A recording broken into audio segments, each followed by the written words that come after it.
Pada kesempatan sore yang baik ini, saya akan mencoba berbagi pengalaman tentang kehidupan seorang pabacita, khususnya di Indonesia. Kembali ke histori diri saya pribadi.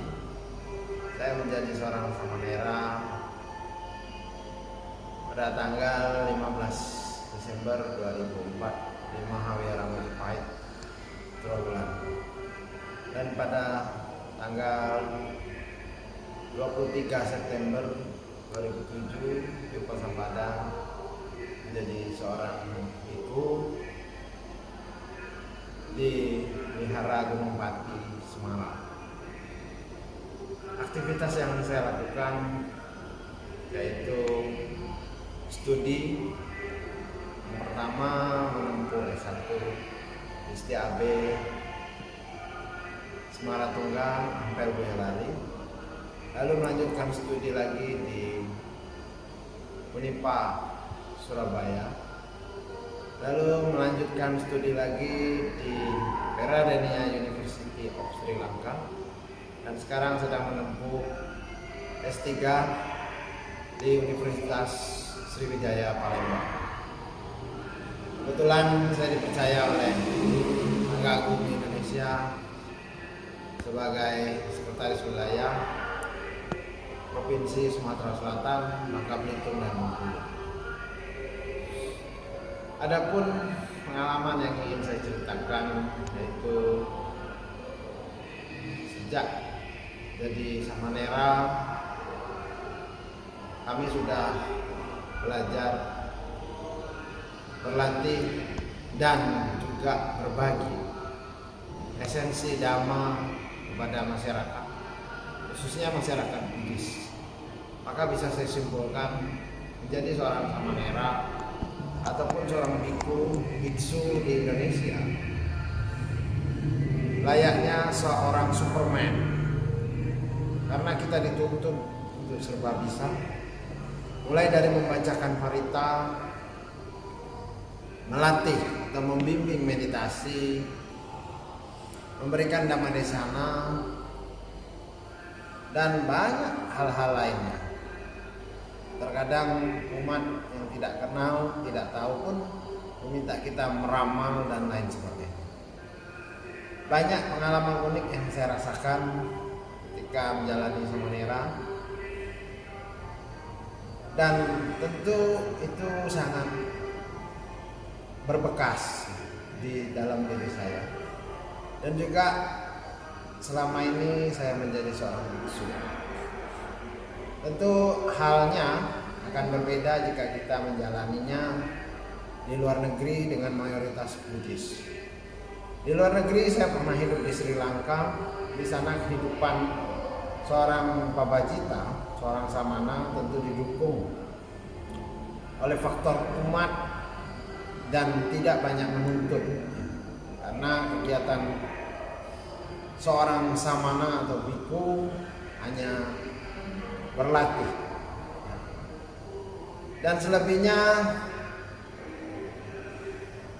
memberikan dhammadesana atau membacakan parita, dan tidak dituntut bermacam-macam.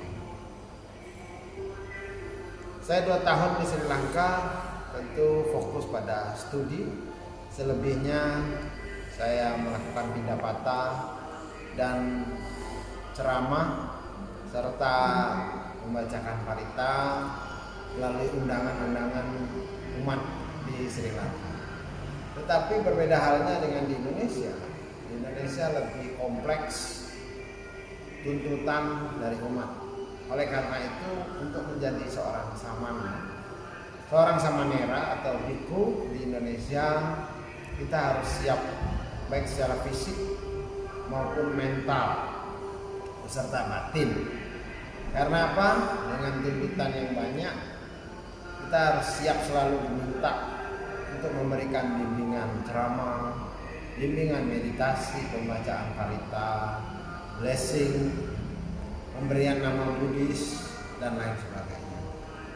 Oleh karena itu, kami mengajak umat Buddha untuk mencoba berlatih menjadi seorang pabacita melalui kegiatan retret atau pabaca, sehingga dengan kegiatan-kegiatan seperti itu maka umat Buddha juga bisa merasakan langsung manfaat belajar agama Buddha dan berlatih sebagai seorang samana. Karena apa? Ketika kita hanya menjadi seorang umat rumah tangga, maka akan berbeda kondisinya ketika kita melakukan praktek sebagai seorang pabacita.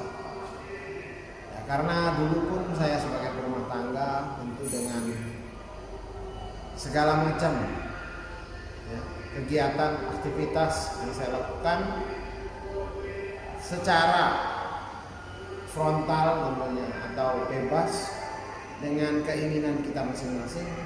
Namun dalam kehidupan pabacita kita dituntut untuk berlatih, untuk belajar sesuai dengan aturan, sesuai winaya, sesuai disiplin yang diterapkan oleh Sang Buddha Guru Agung kita. Oleh karena itu, ketika Anda mencoba hidup sebagai samana, maka hal itu akan terasa berbeda. Anda bisa melihat sangat banyak sekali manfaat daripada hidup belajar sebagai seorang pabacita. Oleh karena itu di negara-negara mayoritas Buddhis,